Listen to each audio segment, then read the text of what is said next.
apenas 5 años de haberse conformado esa iglesia. Eso nos habla de que para el parámetro del Señor, lo que externa ahí Pablo es que en 5 años tenemos que alcanzar madurez. Y tristemente nos damos cuenta que en muchos lugares, lo voy a dejar nada más así, pues nos la pasamos muy bien, nos entretienen, nos divertimos, nos gozamos, nos encantan los conciertos, la música, las luces, el humo, el rock and roll, pero no ayudan al pueblo a llegar a la madurez. ¿Y qué es llegar a la madurez? Pues creerle al Señor, caminar en fe, estar constantemente en una interacción con el Señor, aprendiendo a tener una relación con el Señor, donde cualquier viento no sea un viento que nos lleve para allá y para acá, sino que podamos estar firmes, bien plantados en el conocimiento, en la palabra del Señor, en la fe, y que ese viento no nos mueva con facilidad. Eso es alcanzar madurez. Alcanzar madurez es que nuestras emociones estén bajo control, que no estén fluyendo y que podamos nosotros dejar de ser arrebatados si en algún momento lo fuimos. Que ya no dejemos salir ese enojo, no dejemos salir esa tristeza, no dejemos salir muchas cosas que nuestras emociones nos consumen. Eso es alcanzar madurez. Y todo eso es lo que nosotros queremos hacer y lograr, tanto con nuestros mensajes como con nuestras consejerías, que podamos tener una madurez espiritual y que podamos tener una inteligencia emocional, porque emociones siempre vamos a tener, pero la diferencia está en si sabemos manejarlas, controlarlas o las dejamos ir nada más, ¿verdad? Entonces de eso se trata, eso es de a lo que el Señor nos envió, porque también tenemos el conocimiento y tenemos la certeza de que el Señor planta las iglesias con una determinada tarea para cada una de ellas. Porque en el ministerio, en la iglesia de Cristo no competimos, nos complementamos. Y habrá ministerios para evangelizar, y habrá ministerios para otras muchas cosas, habrá ministerios hasta para organizar nada más conciertos, pero a nosotros nos llamó a sanar, a nosotros nos llamó a llevarlos a la madurez. Así que estamos a tiempo de invitar, estamos a tiempo de poder dar testimonio. Acuérdese, la mejor invitación que usted pueda dar es el que usted dé testimonio. Y un poquito de eso es lo que vamos a hablar el día de hoy. Y vamos directamente a la palabra, porque los miércoles usted sabe que hemos estado hablando de fe. Y ya empezamos a ver a los primeros héroes de la fe.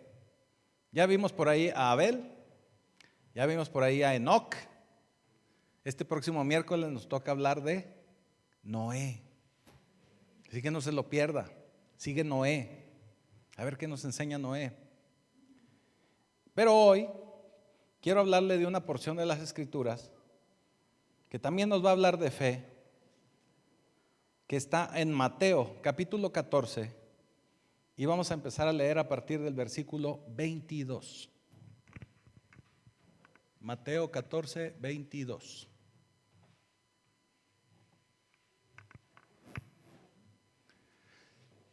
Me avisan si ya quedó. Ya casi,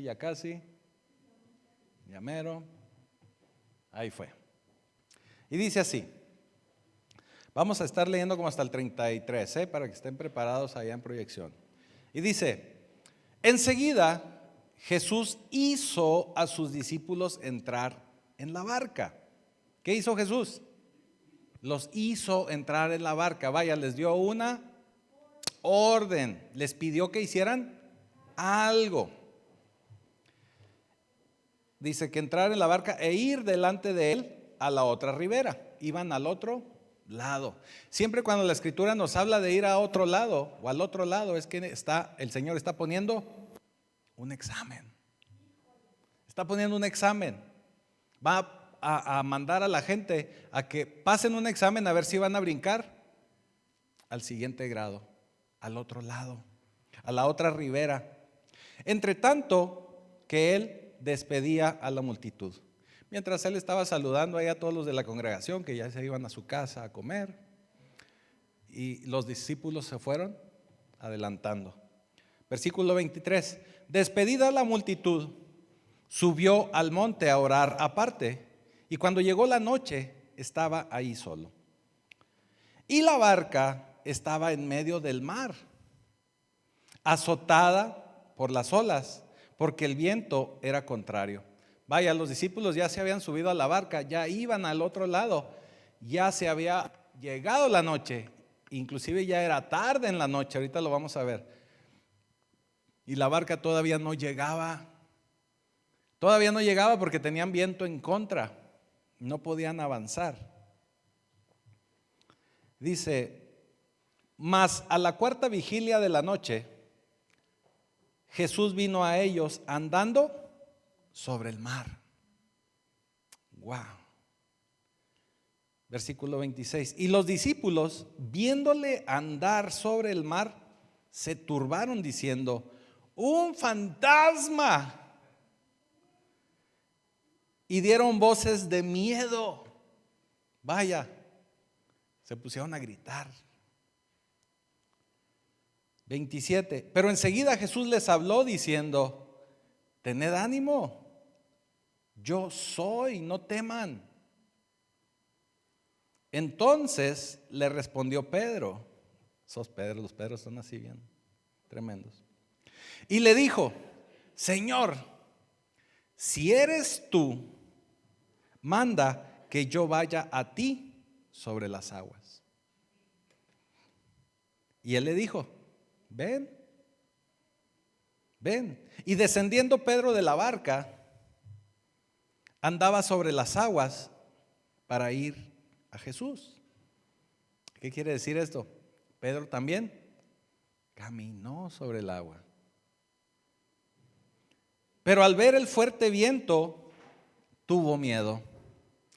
Y comenzando a hundirse, dio voces diciendo, Señor, sálvame. Al momento, Jesús extendió la mano, asió de él, o sea, lo agarró y le dijo, hombre de poca fe, ¿por qué dudaste? Y eso no lo dice aquí, pero le dio un zape también.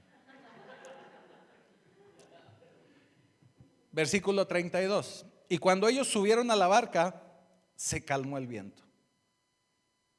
Entonces los que estaban en la barca vinieron y le adoraron diciendo, verdaderamente eres Hijo de Dios. Amén. Bendito Señor, te damos gracias por esta palabra, te damos gracias por esta porción. Y sabemos que hoy, Señor, nos vas a entregar una enseñanza que vamos a poner en práctica, porque la vamos a guardar y atesorar en nuestra mente, en nuestro corazón. Permite, Señor, que en todo momento podamos tener una experiencia contigo. Y ya te damos gracias en el poderoso nombre de Jesucristo. Amén y amén. Como hemos visto, es muy fácil perderse una experiencia sobrenatural. Vemos a lo sobrenatural como algo que no puede suceder, o algo como muy lejano, algo como que le puede suceder a alguien más, pero tal vez a mí no. Lo vemos como una situación que está muy fuera de nuestro alcance e inclusive muy fuera de nuestro control. Vemos a lo sobrenatural como, inclusive hay gente que así lo dice, como es algo ya pasado de moda, como que ya no sucede, como que ya no son los tiempos en que podamos experimentar algo sobrenatural. Pero también sabemos que la fe es actuar, es hacer las cosas creyéndole a Dios, considerando que Dios en todo momento nos dice la verdad, que así es. Y actuar así, actuar en fe, actuar sin ver, porque no lo podemos ver al Señor, solo porque Dios lo dice, solo porque Dios nos lo pide, eso es caminar por fe. Y cuando nosotros caminamos por fe, podemos ver lo sobrenatural. Mucha gente no ve lo sobrenatural porque no ha caminado aún por fe, o nos falta aún ejercitar más nuestra fe. La fe, usted sabe, porque yo aquí se lo digo con mucha constancia, la fe es medida por los pies. Vaya, la fe es de acuerdo a lo que sus pies caminan, lo que usted avanza, no por sentimientos. La fe es una acción, es un movimiento, no lo que usted dice, no lo que usted declara, no lo que usted puede platicar. Porque yo he escuchado pláticas de gente que dice, es que yo tengo mucha fe, y usted los ve caminar en su vida y claramente está que no tienen fe. Fe es realmente hacer lo que el Señor nos pide sin preocuparnos de qué va a suceder, sino simplemente creyéndole a Dios en todo. La fe obviamente la tenemos que ejercitar. Yo, como le decía en alguna ocasión, es como cuando usted empieza a ir al gimnasio. El primer día va a ir y le va a doler todo y no se le va a notar. Y usted se va a ver en el espejo y va a decir, híjole, la friega que me puse, y no se me nota. Pero si usted sigue siendo constante, sigue ejercitándose, usted va a empezar a ver resultados. La fe es igual. Si usted empieza a caminar por fe, empieza a ejercitar la fe, usted va a ver resultados. Por eso la Escritura nos habla en más de una ocasión y nos dice que tenemos que caminar por fe. La fe es ejecutar. En la Escritura, usted lo puede encontrar por ahí en Corintios, y dice, andar por fe, no por vista. Eso lo declara mucha gente. Eso es caminar por fe. Ahora, ¿en dónde se encontraban estos discípulos? El Señor acababa de tener unas enseñanzas, tenía gente, ya ustedes saben que se le amotinaba y se le juntaba la gente. De hecho, cabe la pena recordar que el pasaje anterior a esto que acabamos de leer es el pasaje donde el Señor alimenta a 5,000 hombres. 5,000 hombres más familia, hijos, etcétera, etcétera. O sea que pudieron haber sido muchísimos más. El Señor había terminado su enseñanza, había terminado, vamos a decir, su servicio, y los estaba despidiendo, y le dijo a los discípulos que se adelantaran, que se subieran a la barca y que ahí nos veíamos allá del otro lado. Ahí les caigo al ratito. Vayan prendiendo el carbón, vayan poniendo el asador, ahí les caigo ahorita con los pescados, porque ellos comían pescado asado. Ahí les caigo ahorita, y los envía por delante. Los discípulos estaban en un escenario donde empezaron a experimentar vientos en contra, donde iban avanzando hacia el lugar que el Señor les había pedido, pero tenían vientos en contra.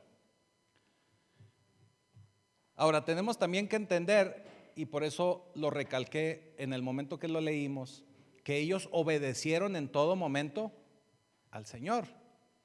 Fueron obedientes. Nosotros, usted sabe, y aquí lo decimos, tenemos que estar alineados a Dios, hacer lo que Él nos dice a través de su palabra. Eso es estar en obediencia, estar alineado. Pero aún y cuando estamos alineados, aún y cuando estamos en obediencia, en muchas ocasiones podemos tener vientos en contra. Los discípulos obedecieron al Señor, estaban en obediencia, eran disciplinados, y aún así, cuando iban en la barca, tuvieron vientos en contra. Entonces estaban en un escenario donde tenían vientos en contra, donde viven una situación que pareciese difícil, sobrenatural. Y en toda la lectura nos podemos dar cuenta que Pedro es el único que toma un riesgo. Es el único que se atreve a hacer algo diferente, algo que los otros 11 no hicieron, algo que los otros 11 no quisieron y no pudieron hacer. Ellos no quisieron correr un riesgo como lo corrió Pedro. Nosotros, yo, ustedes, todos nosotros corremos riesgos en muchas ocasiones. Nos arriesgamos a muchas cosas, nos arriesgamos a tomar decisiones. Hay gente que hace inversiones, se arriesga también en esas inversiones. Hay gente que se arriesga a entrar a un trabajo nuevo. Hay gente que se arriesga inclusive a transportarse al trabajo. Si viviéramos en la Ciudad de México, subirse al metro sería un riesgo también.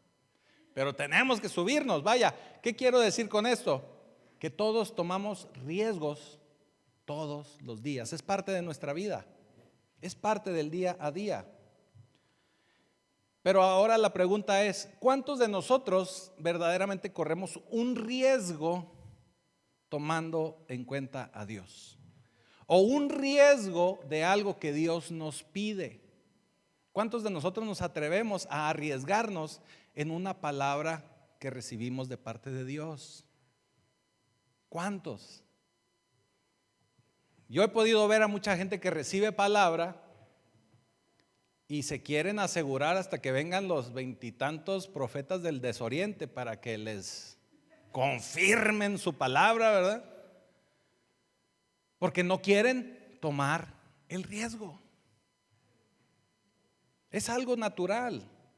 Ayer estaba viendo un documental sobre mascotas y hablaba de que los perros, los cachorros,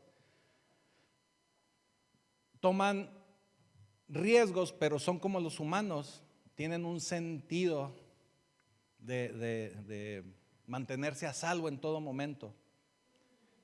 De supervivencia, exacto, se me fue la palabra. Tienen un sentido de supervivencia igual que los humanos. Entonces los perritos pues difícilmente toman un riesgo, pero cuando se sienten protegidos por su amo, toman riesgos. Entonces es muy interesante ver eso y es algo muy bonito. Cuando nosotros vemos gente en las Escrituras, cuando nosotros vemos gente de la Biblia, es gente que tomó riesgos. Vemos la historia de Esther y podemos ver cómo Esther en algún momento, y eso lo platicaba con la pastora hace unos días que íbamos en la carretera. Le digo, ponte a pensar cómo lo hizo Esther. Esther tuvo que tomar un riesgo. Cuando Mardoqueo se le acerca y le dice, oye, es que ve y dile a tu marido. Bueno, le dijo al marido, ve y dile al rey. ¿Y qué le dice Esther? No, hombre, ve, dile tú, si me le presento así, me va a matar. Me va a cortar la cabeza. Pero obviamente ella entiende y siente de parte de Dios que sí lo tiene que hacer. Dice, ok, pónganse todos a ayunar, todos en ayuno, inclusive los animales, todos. Y pónganse a orar y va. Esther se arriesgó. Hubo unos jóvenes, Daniel, Belsasar, Ananías, Sadrach. ¿Sí les suenan esos nombres? ¿O prefieren que le diga Misael, Mesac, Azarías y Abednego?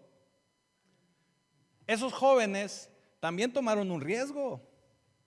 Les pidieron que se inclinaran ante un Dios extraño y tomaron el riesgo de no hacerlo, sabiendo que el Señor los iba a cuidar, sabiendo que el Señor los iba a proteger. Y no solo eso, sino que ellos mismos declararon, el Señor nos va a salvar. Y si no nos salva, gloria sea su nombre. Así es. Entonces lo dijo también Esther, ¿verdad? Cuando el pueblo de Israel sale de Egipto y atraviesan el Mar Rojo, nosotros lo vemos muy romántico y lo vemos muy padre. Pero dice la Escritura que se abrieron una especie de paredes de agua en donde el pueblo iba caminando, atravesando. Imagínense ir caminando por ahí, viendo la pared de agua, teniendo la incertidumbre de que se pudiese cerrar y quedaran ahí atrapados. Eso también es tomar un riesgo. Eso sucedió inclusive cuando ya los egipcios trataron de alcanzarlos. El Señor cerró las aguas. Entonces se toman riesgos. Cuando Jesús les pide subir a la barca e ir al otro lado, todos ellos fueron obedientes. Todos estaban en obediencia a Dios. Y aún así, les vuelvo a repetir, tuvieron que atravesar una tormenta. Ahora, no era una tormenta tal cual que estuviese lloviendo a cántaros, sino eran vientos fuertes. Por eso dice que estaban vientos en contra. Y los vientos hacían que las olas golpearan contra la barca. Esa era la tormenta que estaban ellos atravesando. Así que aún en la voluntad de Dios podemos atravesar nosotros tormentas. Otra cosa que nos dice es que estaban ahí atorados en el mar o en la mar en la cuarta vigilia. La cuarta vigilia es de las 3 de la mañana a las 6 de la mañana. O sea, era cuando estaba más oscuro. Dice un dicho que cuando va a amanecer es cuando más oscuro está. Estaban en la cuarta vigilia. Estaban en total oscuridad. Y en aquel entonces no había luz mercurial, ni había linternas, ni celulares para estarle alusando, ¿verdad? Entonces estaban a oscuras. Estaban totalmente oscuras. Y dice el versículo 27, pero enseguida Jesús les habló diciendo, tened ánimo, yo soy, no teman, no temáis, ¿verdad? Les dice. Durante la tormenta recibieron una palabra de parte de Dios. ¿Cuántos de nosotros hemos estado en una tormenta y recibimos palabra de Dios? Yo creo que muchos. Ellos también recibieron una palabra de parte de Dios. Esa palabra fue, yo soy, no teman, no teman. Fíjese, cuando empezó la pandemia, a la pastora y a su servidor, sentimos de parte del Señor que Él nos decía, más fe, menos miedo. Y ahorita que les termine de platicar esto que tenemos para el día de hoy, lo vamos a entender aún mejor. No teman, les dice el Señor, es una palabra que viene de parte de Dios. Durante la tormenta recibieron un mensaje, era una palabra, era una enseñanza. Estaba oscuro y ellos veían ahí una figura. Vieron que esa figura venía caminando ahí por las aguas. Así que estaban asustados, tenían miedo. Tenemos un grupo de adultos gritando, asustados ahí en una barca. Me imagino que tenían todos temor colectivo, ¿verdad? Todos gritando, gritaba uno y gritaba el otro. Estaban todos ahí asustados. Por eso el Señor les dice, hey, no teman, soy yo. Versículo 28. Entonces le respondió Pedro y dijo, Señor, si eres tú, manda que yo vaya a ti sobre las aguas. El Señor le dijo a los 12, no teman, yo soy. A los 12 les dijo. Todos escucharon el mismo mensaje. Todos recibieron la misma palabra. Pero el único que agarró esa palabra de manera personal fue Pedro. El único que dijo, hey, esa palabra es para mí. Lo tomó personal. Y el que él haya tomado esa palabra como algo personal, le dio la oportunidad de él poder vivir lo sobrenatural. Así que, Pacto Vivo, cuando escuchen una palabra general, un sermón general, no se queden ahí.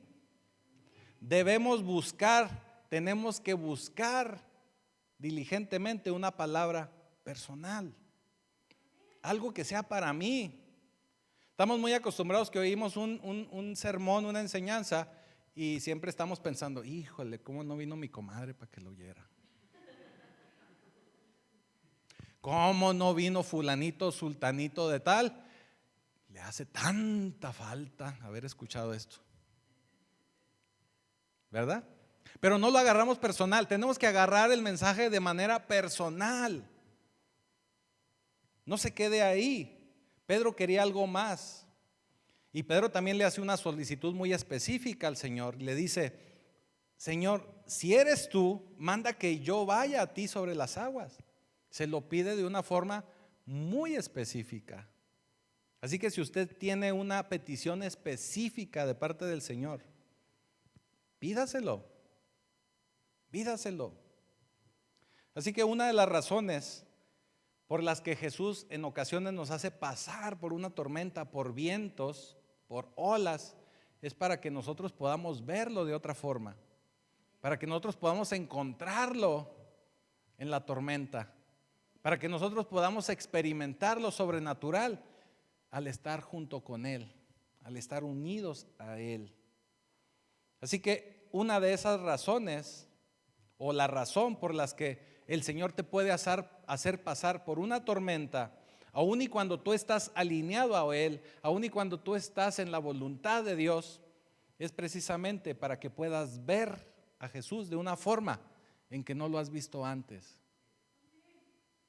De una forma en que desconoces que Él pueda mostrarse así a ti, a tu vida. Es muy bonito y es muy fácil verlo en una alabanza, buscarlo en una adoración, verlo tal vez en la iglesia. Pero cuando vamos caminando sobre una tormenta, y entiéndase tormenta, un problema que usted esté viviendo en su vida. Cuando estamos viviendo una situación difícil, una tormenta que sentimos que nos va a ahogar, que nos va a hundir, ¿podemos encontrar ahí a Jesús? Sí podemos, pero no lo buscamos. Sí podemos, pero no estamos atentos a su voz. Sí podemos, pero los mensajes no los tomamos personal y no nos arriesgamos a poder hacer algo para poder experimentar de Jesús. El Señor utiliza ese problema, usa las tormentas como un peldaño, un escalón, una forma de poder llegar a Él. Él, hablando de Pedro, camina sobre la tormenta. Jesús también venía caminando sobre la tormenta. Pedro le hace la solicitud formal, ¿verdad? Le dice la solicitud específica. Quiero caminar sobre las aguas porque quiero ir contigo. Vaya, lo estoy parafraseando, lo estoy diciendo de otra forma. Pero tenemos que entender que lo que Pedro le está diciendo, yo quiero caminar sobre el problema, sobre la tormenta, y no que la tormenta camine sobre mí. ¿Cuántos de nosotros nos encontramos en un problemón y en lugar de buscar caminar sobre el problema, nos hunde el problema, nos inunda el problema, nos llena el problema y sentimos que no vamos a librarla, que no vamos a salir de ahí, vaya? Pedro lo pidió, ninguno de los otros 11 lo hizo. Solo Pedro se atrevió a tomar ese riesgo. Ese riesgo. Ahora, ahorita les decía y recordábamos que el pasaje anterior es cuando el Señor alimenta 5,000 personas, 5,000 hombres. Los 12 lo vieron. Los 12 pudieron ver el poder de Jesús. Los 12 vieron lo sobrenatural. Los 12 recibieron las enseñanzas de Jesús. Todos escucharon cuando les dijo no teman. Ahora tenemos también que saber que Jesús no tiene favoritos. Los mensajes del Señor son para todos nosotros. Pero de nosotros depende si nos quedamos en la barca como lo hicieron los 11 o si nos arriesgamos a tomar la palabra y a salir de la barca como lo hizo Pedro. Solo Pedro lo hizo. Los demás, los otros 11 no pudieron experimentar lo sobrenatural que Pedro sí experimentó, que fue el caminar sobre las aguas para ir a encontrarse con el Señor. ¿Vamos bien? Así que Pedro salió del bote o de la barca, caminó en el agua. El agua, los vientos son el problema, son la tormenta. Así que ¿qué hace Pedro? Camina sobre el problema, camina sobre la tormenta. Pero ¿qué creen? Algo falló. Algo falló. Versículo 30 dice: pero al ver el fuerte viento, ¿qué le pasó a Pedro? Tuvo miedo. ¿Pero cuándo tuvo miedo Pedro? Al ver el fuerte viento. ¿Podemos ver el viento? No. Cuando estaba en la barca, ¿lo podía ver? Tampoco. Lo sentimos, ¿verdad? Pero al salir de la barca sintió el viento. Cuando estaba en la barca no lo sentía. También lo sentía. ¿Me estoy explicando? Y comenzando a hundirse dio voces diciendo: Señor, sálvame. Digo, no sé si gritó así, pero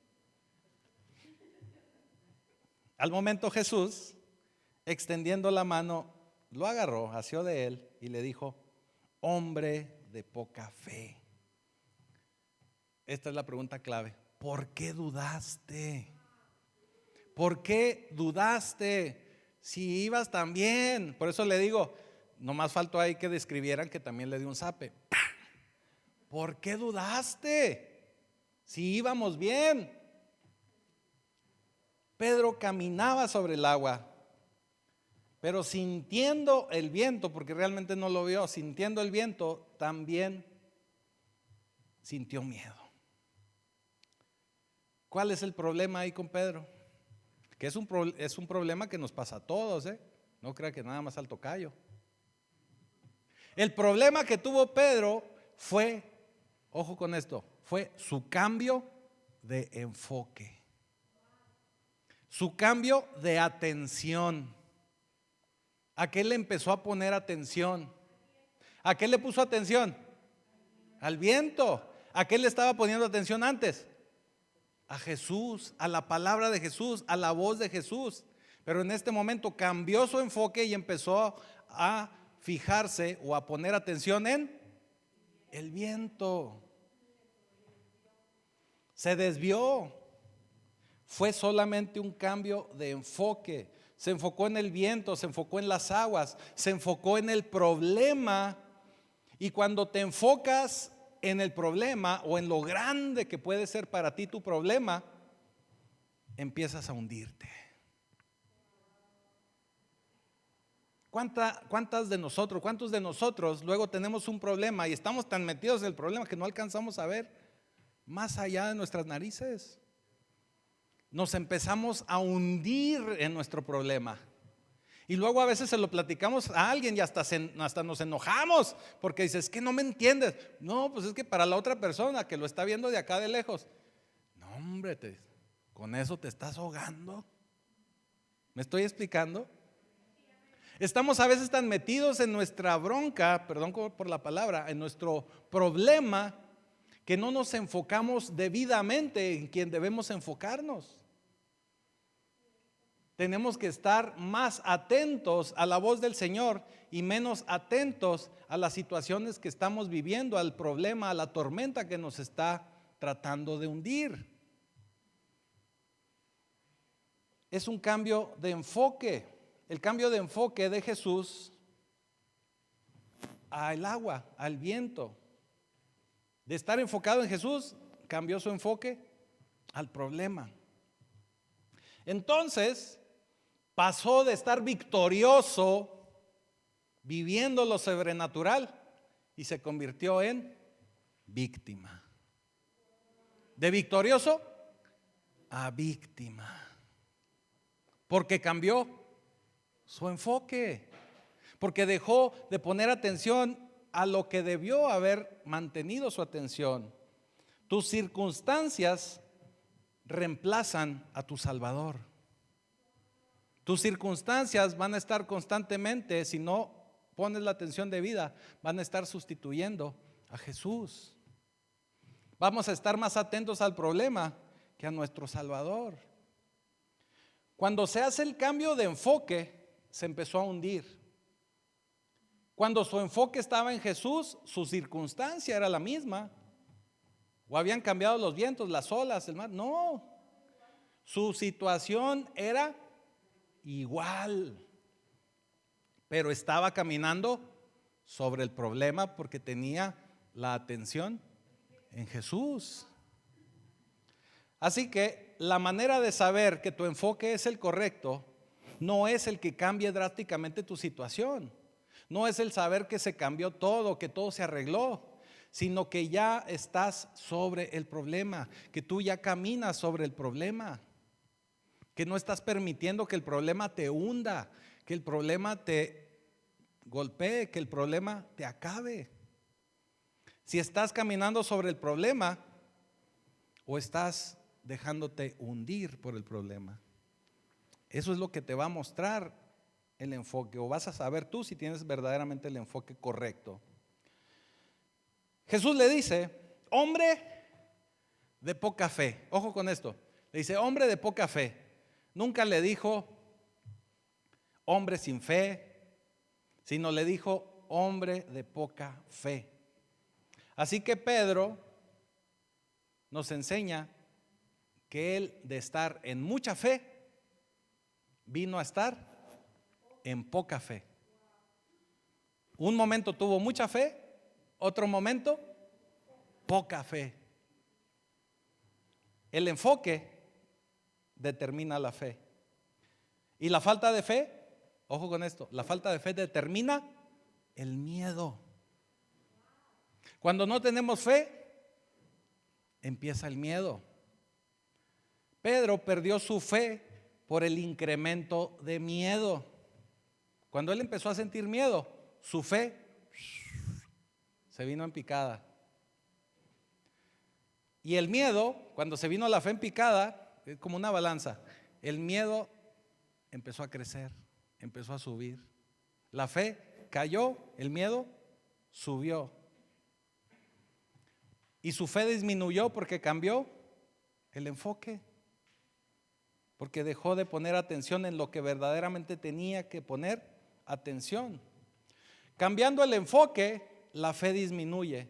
Cuando la fe disminuye, el miedo crece.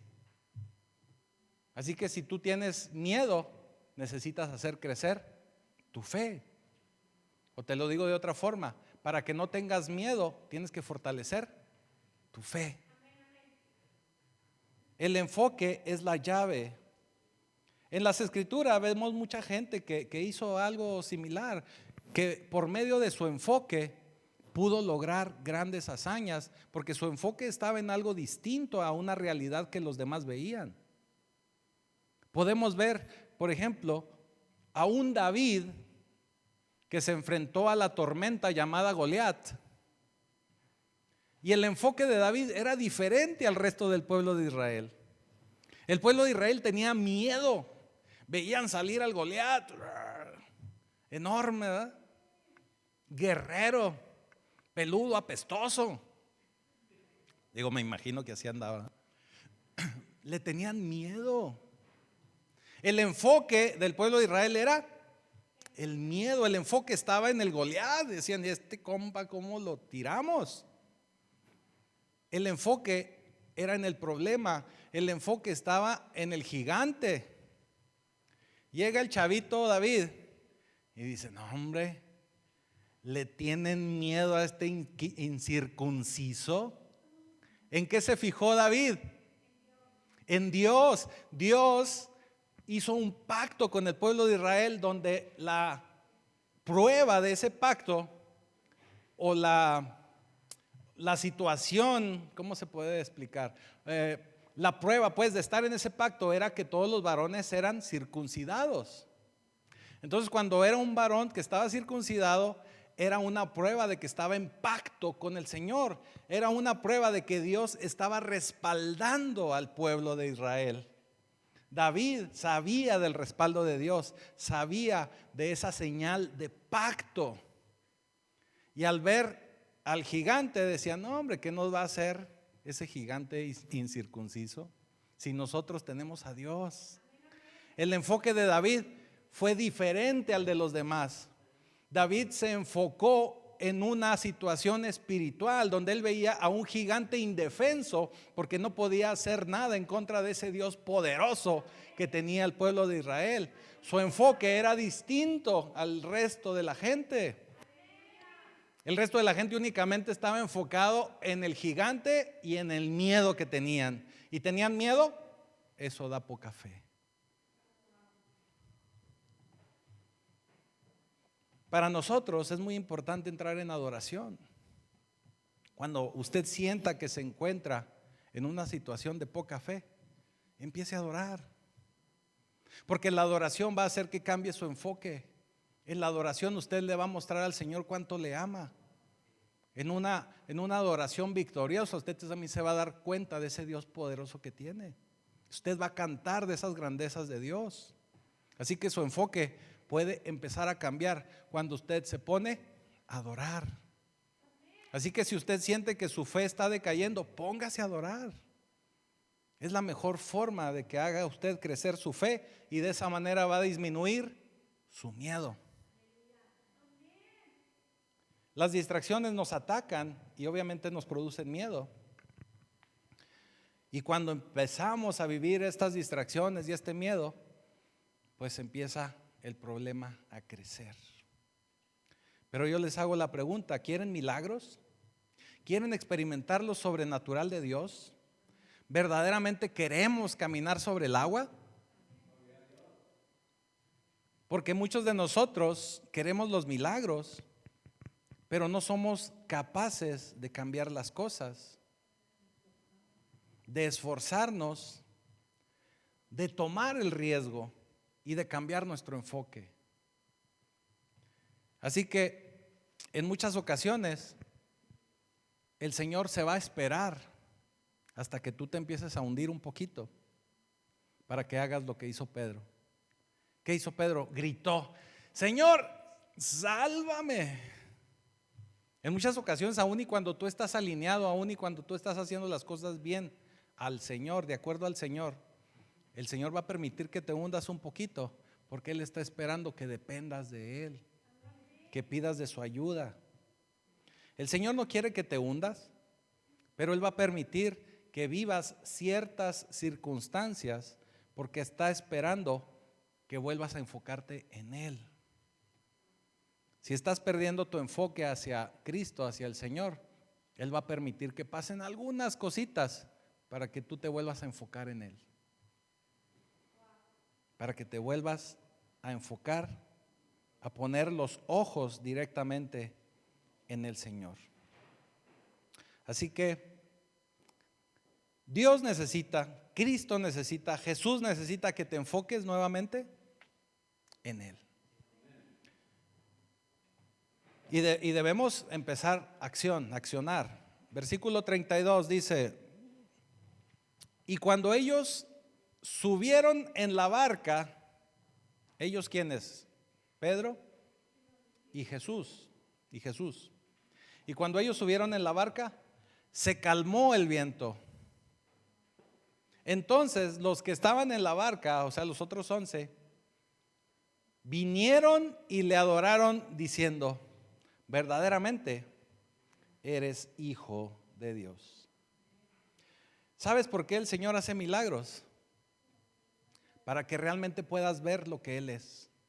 Así como estos discípulos pudieron verlo y verdaderamente declararon: verdaderamente eres el Hijo de Dios.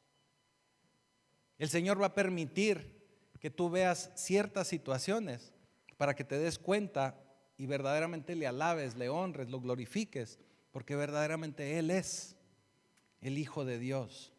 No es una persona normal. Si queremos caminar sobre el agua, tenemos que tomar el riesgo y salir de la barca. No podemos quedarnos ahí como los 11. Tenemos verdaderamente que salir de ahí. Si no sales de la barca, así como lo hicieron los otros 11, únicamente te vas a quedar hasta el punto donde vas a escuchar el mensaje, donde el Señor te va a decir: no temas, soy yo. Pero nada más. De ahí no va a pasar. De ahí no va a suceder más nada. Te vas a quedar únicamente escuchando el mensaje y te vas a quedar sin poder dar testimonio de Jesús. Porque no vas a poder experimentar su poder. No vas a poder experimentar lo sobrenatural. Y van a pasar a decir de el día que caminé sobre el agua, porque si te atreves a salir vas a decir: el día que caminé sobre el agua. Vas a pasar a decir: el día que el hermano Martín caminó sobre el agua. El día que David caminó sobre el agua. ¿Me estoy explicando? El día que Jaime caminó sobre el agua, pero yo no, porque yo no salí, yo no me atreví, yo no tomé el riesgo. Puedo dar testimonio de lo que el otro hermano sí hizo, pero no voy a poder decir yo lo viví con el Señor, yo lo experimenté, yo lo toqué, yo lo escuché, yo le adoré. Nos vamos a quedar nada más platicando glorias de alguien más. ¿No le ha tocado a esa gente que a veces le platica? No, es que mi primo tiene una trocota y mi tío tiene mucho dinero y tiene una casota. Pues sí, pero ¿y luego? ¿Sí me estoy explicando? Tenemos que tener glorias propias, experiencias propias con el Señor. Tenemos que tener testimonio. Pero si no nos atrevemos a salir de la barca, no lo vamos a tener. De otra forma, nada más vamos a platicar lo que sucedió, sin siquiera ser nosotros los protagonistas. Nada más lo vamos a platicar. Tenemos que darnos cuenta de qué Dios tenemos y de ese Dios poderoso y de lo que Él quiere para nosotros. En cierta ocasión, iban unos pasajeros, obviamente iban en un vuelo, en un avión. No sé si le ha tocado viajar en avión, yo creo que sí. Y el avión iba pasando por esas turbulencias de esas que dice uno, santo Dios, de esas que se mueven, se agitan y usted empieza así como que a agarrarse y a ver de dónde se detiene, ¿verdad? Pero pues ahí no hay mucho de dónde agarrarse. Aunque se agarre muy bien de ahí de los asientos, usted sabe que si llega a pasar algo, eso no va a ayudar. Entonces está la turbulencia, todo lo que da. Estaba toda la gente nerviosa, toda la gente estaba asustada. Pero de pronto en uno de los asientos estaba un jovencito. El jovencito estaba ahí jugando. Traía ahí sus monitos, no sé realmente qué traía, ya estaba jugando, muy tranquilo. Y una señora, esas señoras, ya ve que nunca falta esas señoras así muy histéricas, asustadas. Y le dice, oye, pues que a ti no te da miedo. A lo que el niño le responde, no. ¿Por qué no te da miedo? Le dice la señora. Pues es que mi papá es el piloto y yo sé que lo va a solucionar. Yo sé que lo va a arreglar. Ya ve que uno para los hijos, uno es así como que Superman, ¿verdad? Mi papá lo va a solucionar. Entonces él estaba tranquilo. Así tenemos nosotros que vivir. Así tenemos nosotros que tener nuestro enfoque en el Señor. Tenemos que mantenernos enfocados a Él. Tenemos que tener fe en Jesús. Tenemos que tener fe en Dios. Hemos estado hablando del capítulo 11 de Hebreos, que nos habla de la fe. Pero no todo termina ahí. Todavía en el capítulo 12 nos sigue hablando de la fe. Y dice algo muy hermoso en Hebreos 12:2. Hebreos 12:2 dice: puestos los ojos en Jesús, el autor y consumador de la fe. Y dice más, pero así inicia ese versículo. ¿Qué quiere decir? Que Jesús es el autor y el completador, que lo va a completar, el creador y quien lo va a consumir, quien lo va a lograr, lo va a terminar. Así que si el Señor te está invitando a salir de la barca, créeme que Él mismo, como es el autor y consumador, como es el que inicia y termina, Él te va a invitar a salir, pero también te va a llevar de nuevo a la barca. Te va a cuidar, te va a proteger, se va a asegurar de que iniciaste, pero también se va a asegurar de que terminaste tu proceso. No te va a dejar así. Ahorita cantábamos una alabanza que una parte dice: tú no me vas a dejar así, porque el Señor es el autor y consumador. Él te hará iniciar un proceso, pero también te llevará a terminar el proceso. No te va a dejar solo. Tenemos que confiar en Él, mantener nuestro enfoque en Él. En Juan capítulo 6 de las Escrituras, capítulo 6, nos narra este mismo acontecimiento, con un par de diferencias. ¿Cuáles son esas diferencias? En Juan no nos habla de lo que hizo Pedro. Juan únicamente nos habla de la experiencia que tuvieron los 11, porque Juan era uno de esos 11.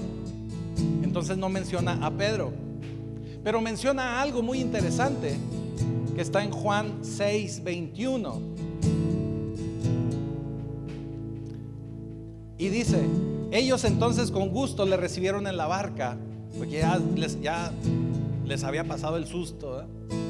Lo recibieron en la barca.